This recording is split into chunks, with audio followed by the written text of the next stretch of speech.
Seconded. Formally seconded. Motion 45 is in the name of the Roscommon South Leitrim Constituency Council. Good morning, delegates. Councillor Willie Tiernan, Boyle Town Council.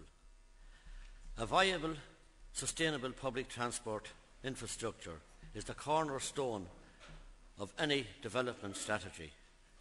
This motion relates to one key element of our transport system in the North West, our railways, and in particular the Sligo to Dublin rail line.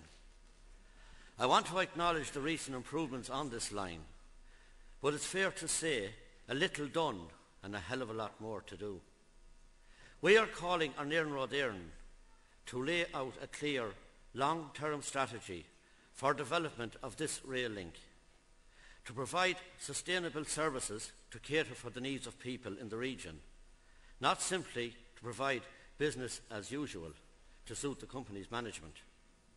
We need imaginative and creative approaches to maximise use of the railways, to reduce our carbon emissions and reliance on the roads and cars.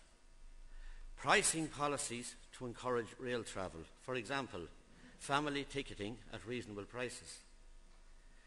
Integrated ticketing between rail and bus services. And perhaps most importantly, and building on the success of commuters' services in the direction of Dublin, for example from Longford, the provision of an early bird service to facilitate commuters travelling to Sligo from the surrounding areas.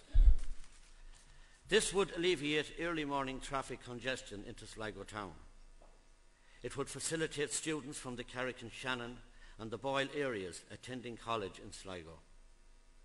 It would facilitate people from the areas working in Sligo.